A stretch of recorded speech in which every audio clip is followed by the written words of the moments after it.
A day in my life as a teacher na nangangarap maging mayaman.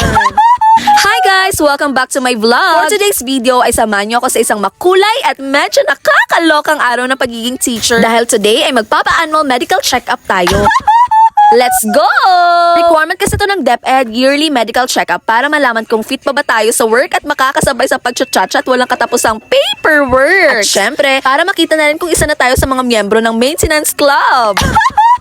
Ay teka, bago ang lahat, bili muna tayo ng agihis para kay Ate Michelle. Naglilihi kasi siya ngayon at saka favorite niya to. Joke lang! Hihingian ko kasi siya ng kopya ng health card namin. Pinadaan ko na rin sa school yung agihis kasi andun siya. Grabe, nakakamiss talaga. Pero teka, pabagal muna ng oras please. Ang bilis ng panahon, ilang araw na lang, brigada eskwela na naman. Dahil ang dami pa nating ganap, pinabutan na tayo ng lunch break. Kasama pa natin si Sabi na bata-batuta at ayun na nga, nabudol na naman tayo ng Jollibee. Ang dami talagang tao, ang tagal ng hintayan. Si Sabi naman, naiintindihan na talaga ang pagiging feeling vlogger ko. Ayan, binidyohan ako pero jay! Zinoom in niya, kita ang pores ko.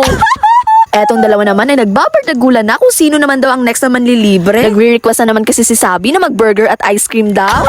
Hindi ako na-inform na food trip palang punta namin dito. Nakakaloka naman kayo. Hindi nyo nga naubos yung Jolly Spaghetti. At dahil vegetarian mom tayo ay walang pagkain na dapat masayang. Naiihi na rin ako, pero tiniis ko para madala yung ihi ko dun sa lab mamaya. Pero ayun, napaaga yata ang delivery. So inom na naman ako ng maraming tubig. Kailangan fresh ang sample.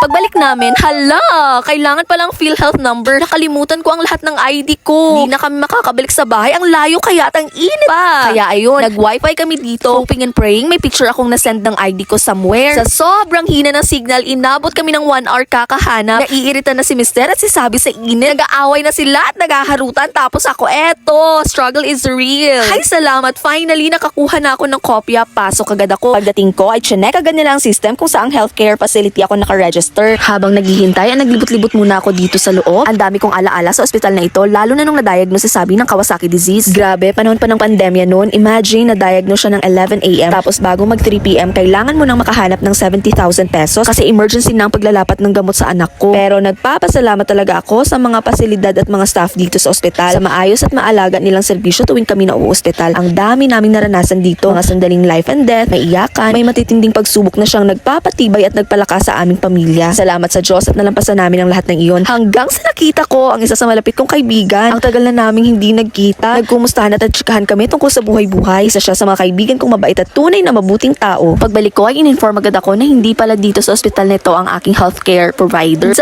Imagine mo ilang hours kaming naghintay. Alas 3 na kaya ngayon. Tsaka sa pagkakaalala ko, dito talaga na ospital ang pinaregister ko. Pero wala talaga tayong magawa kasi sa 4th quarter pa daw pwede ma-change yun. Alam mo yun, acceptance is the key na lang para gumaan yung pakiramdam. Pero yung pinaka-worry ko talaga is paano sabihin sa mag-ama ko. Bahala na, malalaman niya na lang yun kapag tinapos niya tong vlog ko. Pag uwi namin ay nabudol na naman ako ni Sabi sa ukay-ukay.